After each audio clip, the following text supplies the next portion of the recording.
እንቅልፍ በጣም ያስቸግረኛል። ቶሎ መተኛት አልችልም።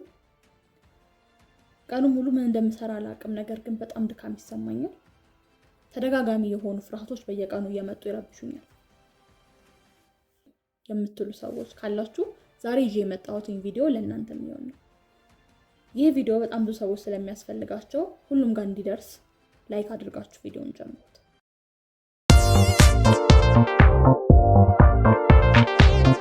በየቀኑ የሚመጡባችሁን ሀሳቦች መቋጠር እስክትቸገሩ ድረስ ሀሳብ በሀሳብ ላይ እየሆነ ተቸግራችሁ መጨነቅ እንዳለብን ሰዓት ገድቦ ማስቀመጥ በየቀኑ የሚያጋጥመንን ጭንቀት የሚቀንስበትን ድል እንዳለ ብነግራችሁን የጭንቀት መቆጣጠሪያ መንገድ መቼ ነው መጠቀም ያለብኝ የሚል ጥያቄ ከተፈጠረባችሁ የሚያስቸግራችሁ ከሆነ ተደጋጋሚ ሀሳቦችና ፍርሃቶች በየቀኑ የሚመጡባችሁ ከሆነ ተጨማሪ ደግሞ ምንም ስራ ሳትሰሩ የመድከም ስሜት የመዛል ስሜት የሚሰማችሁ ከሆነ ይሄ መሳሪያ ለእናንተ ነው።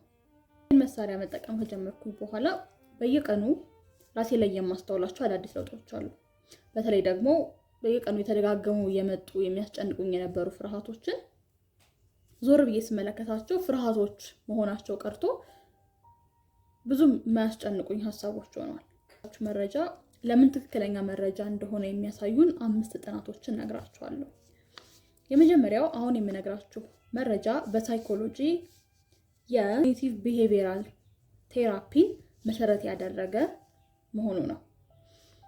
ይህ ደግሞ ጭንቀት ቀኑ ሙሉ እኛን እንዲቆጣጠረን ከማድረግ በላይ ጭንቀታችንን ልንጨነቅበት የምንችል ሰዓትን መድቦ መጨነቅ ራሱን እያቻለ የሚያመጣው ለውጥ እንዳለ የሚያስረዳን ነው።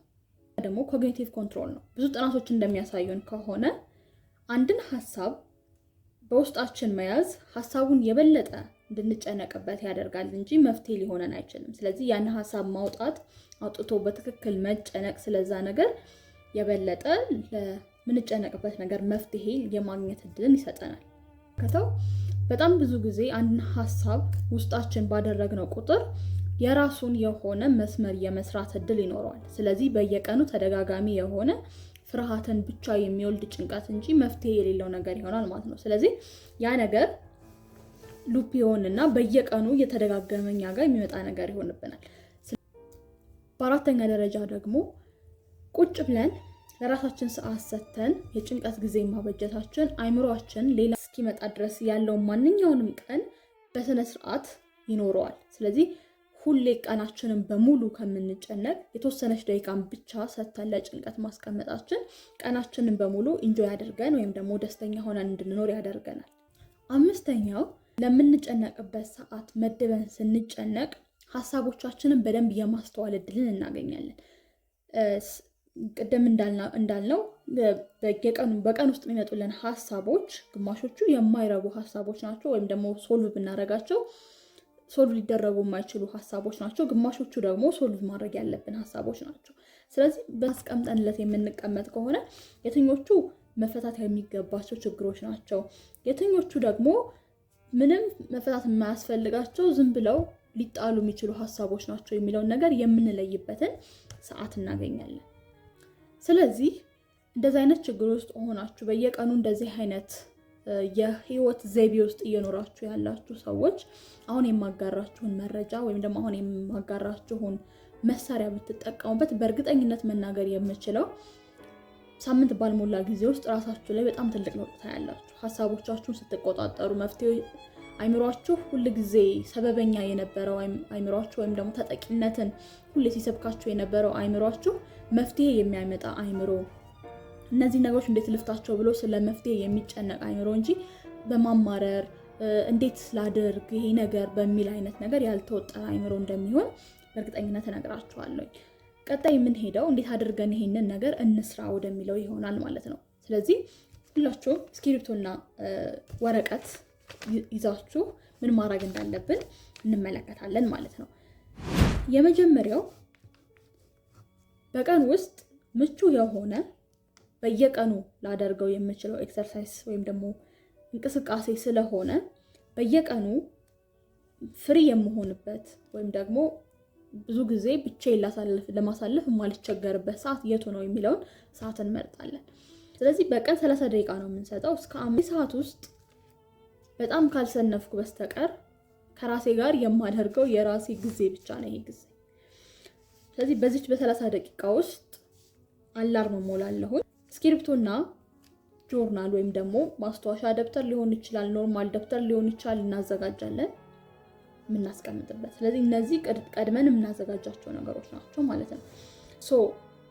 በጣም የሚመከረው ሰዓት ወይ ከሰዓት በኋላ ወይ ደግሞ ማታ ቢሆን ሞር ተመራጭነት ይኖረዋል ማለት ነው። ጊዜያችን ሰዓት ለምሳሌ ከ4:30 እስከ 5 ሰዓት ባለው ጊዜ ነው።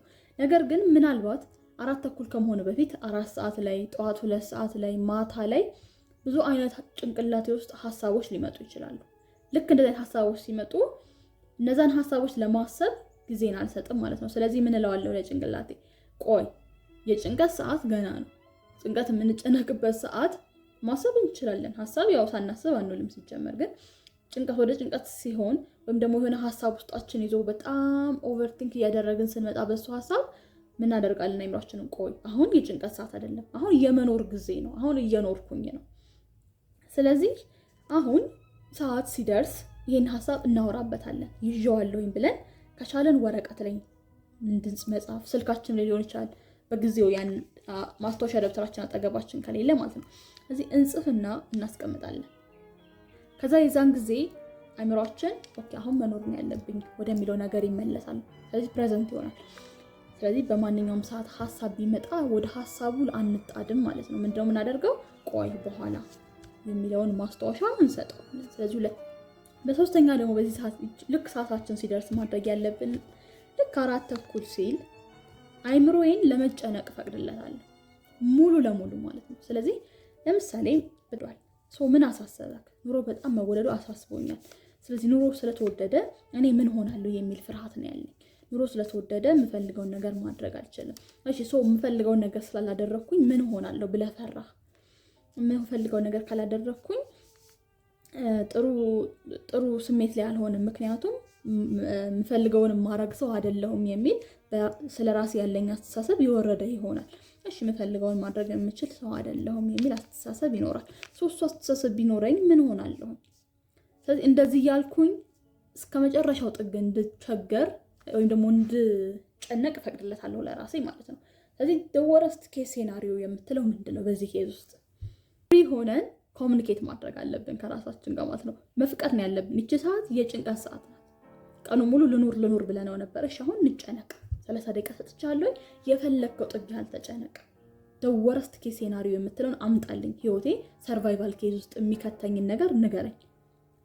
ስለዚህ አሁን እንጨነቅበት በደንብ ማለት ምክንያቱም ቀናችንን ሙሉ ለምን ይበጠብጠናል። ማንኛውም ሀሳቦች ይጻፋሉ ማለት ነው። በዚህ በ30 ደቂቃችን ያለን ሀሳብ በሙሉ እንጽፋለን። ከዛ አንድ በአንድ እንመጣባቸዋለን። ለምሳሌ በሰዓቱ ያስጨነቁኝ ነገሮች 10 ሊሆኑ ይችላሉ። በጣም ብዙ ጊዜ 5 ወይም ደግሞ ከ5 በላይ የሆኑት ምንም የማይረቡ ሀሳቦች፣ ትናንትና ስናስባቸው የነበሩ ተደጋጋሚ ሀሳቦች አሁን ግን ህይወታችን ላይ ምንም ጠብ ሊያደርጉልን የሚችሉት ነገር የሌለ ነገሮች ናቸው። እንትና ያየችኝ አስተያየት፣ እሺ እንትና እንዲያየችኝ እንሲ በእኔ ህይወት ውስጥ ምንም ጠብ የሚያደርገው ነገር የለም። ከዛ ኢቨን ኢፍ እንኳን በጣም ቢገፋና ያቺ ሴት ያየችኝ አስተያየት ህይወቴ ላይ የሆነ ነገር ያመጣል ብዬ ካሰብኩኝ እንደዚህ ያየችኝ እንዲህ ስለሆነ ነው ብዬ አይደለም ማሰብ ያለብኝ። እሺ ምን ማድረግ አለብኝ? ሄጄ መጠየቅ። ለምንድነው እንደዚህ ያየሽኝ ብዬ መጠየቅ። መፍትሄ ሰጠሁት ማለት ነው። እሺ ወደ ቀጣይ አልፋለሁ። ራሴን መንከባከብ የምችል ሰው አይደለሁም፣ ወይም ደግሞ ህይወት ላይ አፎርድ ማድረጋቸው ነገሮች ብዙ ስለሆኑ እሱ መኖር አልችልም። እሺ ስለዚህ ለሱ ምን ማድረግ አለብኝ? ስለዚህ ለሱ ገንዘብ መቆጠብ መጀመር አለብኝ። እንዴት አድርጌ ልቆጥብ? እንደዚህ። እሺ ተጨማሪ ገቢዎች መጣት አለብኝ። እንዴት አድርጌ ስራ ልስራ? እንደዚህ አድርጌ ስራ እሰራለሁ። እሺ ስለዚህ መፍትሄ ነው። ስለዚህ ይሄ ሀሳብ ድጋሜ ነገ መጥቶ ያስጨንቀኝ። ድጋሜ ከመጣ ራሱ መጥቼ ያወራበታለሁ። እሺ ትናንትና መፍትሄ ሰተን ነበር እንዲህ የሚል ግን አሁንም ያስጨነቀኝ ነው። ለምንድን ነው? ወደ ተግባር አልገባሽም? እሺ ወደ ተግባር እንድገባ ምን ላደርግ? እዚሁ መፍትሄ ሰጥቼው እሄዳለሁ ማለት ነው። በጣም ብዙ ጊዜ አይምሯችን ውስጥ የተደጋገሙ የሚመጡ ሀሳቦች ኔጌቲቭ ሀሳቦች ሆኑና ሉፕ ይፈጥራሉ። አሁን መጽሐፍ ከጀመራችሁ በኋላ የምታስተውሉኝ ነገር ምንድነው? ትናንትና አስባችኋቸው ከነበሩት ሀሳቦች 10 ቢሆን ኖሮ ያስጨነቃችሁ ዛሬ 5ቱ ድጋሚ ናቸው። በእርግጠኝነት የምነግራችሁ ማለት ነው። እነዚህን ድግግሞች ላይ ያሉ ሀሳቦች ወይ እንጥላቸዋለን። ለምሳሌ ድጋሚ ከመጣ ዛሬ ትናንትና እንዲህ ብለን ነበር፣ ዛሬም ግን እንዲህ ነው እንዲህ። እሺ ይሄ ሀሳብ እንደማይረባ ተነጋግረናል። በህይወቴ ጠብ የሚያደርገው ነገር የለም። ስለዚህ ይሄ ወደ ቆሻሻ ማጠራቀሚያ ውስጥ የሚገባ ሀሳብ ነው፣ የሚረባ ሀሳብ አይደለም ብዬ ለራሴ ደጋግሜ መንገር አለብኝ። ነገ ልክ ሊያስበው ሲል ይገባዋል ማለት ትዝ ይለውና የሚረባ ነገር አይደለም፣ ምንም አያስፈልግም። ምክንያቱም አይምሯችን በጣም አስጊ የሆነ ለራሱ የመኖርና የመሞት እንዴት ነው ሰርቫይቫል ኬዝ የሆነ ነገር ስለሚመስለው ነው ይሄን ነገር ደጋግሞ የሚነግረን። ግን እኛም ደጋግመን ምንም እንደማያረግ ምንም እንደማያመጣ ቱ ደ ፉለስት ሄደን ካሳየ ነው በጣም የሚፈራው። ለምሳሌ ለምን እንደው የምትፈራው እንዲህ ያረገኛል እንዲህ አረገ በዚህ ምክንያት ብለን ከነገር ነው ነገ ድጋሜ ሀሳቡን ሲያስበው አናገኘው። እንደዚህ አድርገን ደቂቃችንን እንጨርሳለን። ልክ ከጨረስን በኋላ ደብተር ይዘጋል፣ ሀሳብ ይዘጋል፣ ጭንቀት ይዘጋል ማለት ነው። ሌላ ጭንቀት ካለ ነገ በተመሳሳይ ሰዓት ስንገናኝ ነው የምናወራው እንጂ ከዚህ በኋላ የኔ የመኖር ጊዜ ነው፣ ላንተ ቅድም የሰጠው 30 ደቂቃ አልቋል፣ ተጨንቀን አልቋል ብለን ራሳችንን ማስቆም አለብን ማለት ነው። ይሄንን ቴክኒክ በእርግጠኝነት መነግራችሁ ለሳምንት ያህል ሞክሩትና ምን ያህል ሀሳባችሁን የምትቆጣጠሩ ሰዎች እንደምትሆኑ፣ ምን ያህል ለነገሮች መፍትሄ የምታመጡ ሰዎች እንደምትሆኑ ራሳችሁ ምስክር ትሆናላችሁ። ያንን ነገር እስከምሰማው እኔም ቸኩላለሁኝ። እስከዚህ ድረስ ካያችሁት በእርግጠኝነት ተጠቅማችሁበታል። ስለዚህ ተመሳሳይ ይዘት ያላቸው ቪዲዮዎች እንዲደርሷችሁ የምትፈልጉ ከሆነ ሰብስክራይብ፣ ላይክ፣ ሼር ማድረግ እንዳትረሱ። ይህን ቪዲዮ ደግሞ ቢያየው ይጠቅመዋል፣ በጣም ይጠቀምበታል ለምትሉ ሰው ሼር አድርጉ። ይህን ቪዲዮ ሼር ያደረገላችሁ ሰው ደግሞ በጣም ያስብላችኋል ማለት ነው። በቀጣይ ቪዲዮ እስከምንገናኝ ድረስ ቸር ሰንብቱ።